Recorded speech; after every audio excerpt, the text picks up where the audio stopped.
Bonjour monsieur, tenez, celle-là c'est pour vous.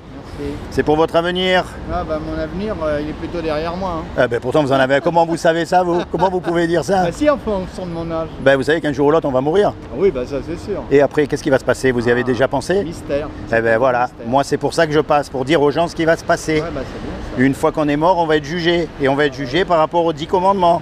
Vous connaissez les 10 commandements? Oui. Alors on va voir comment vous allez faire. Est-ce que vous avez déjà menti? Oh, oui, bien sûr. Attention, je vous juge pas. Hein. S'il y en a un qui a menti ici, c'est moi. Hein. Comment on appelle quelqu'un qui a menti? Un menteur? Un menteur. Est-ce que vous avez déjà volé quelque chose?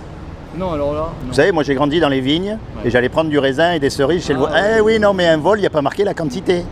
Est-ce que vous avez déjà regardé une femme dans la rue pour la convoiter? Oui.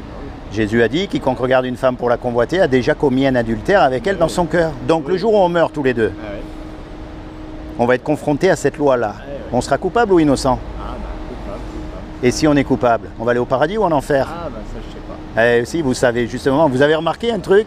On veut même pas en entendre parler de l'enfer. On préfère ne pas en entendre parler tellement que ça nous chatouille. Maintenant, je vais vous dire une chose. Vous avez des enfants. Oui.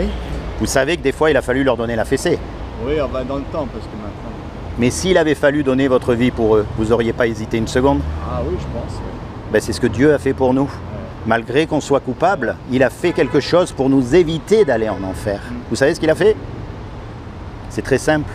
Il y a 2000 ans, il est descendu sur terre, il a pris une forme humaine, c'est Jésus. Et il est mort à notre place sur la croix.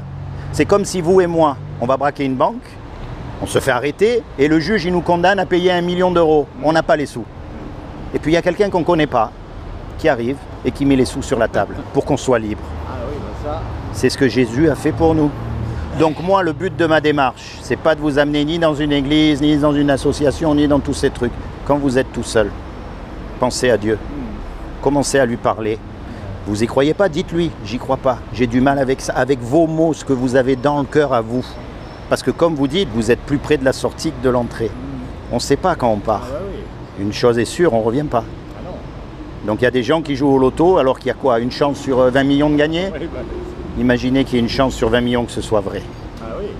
Pensez-y mon ami. Vous avez une Bible à la maison? Non, non, non. Trouvez-vous une Bible, vous allez voir. Ouais. C'est pas du tout le vieil livre poussiéreux. Monsieur. Soyez merci. bénis. Merci. Au revoir.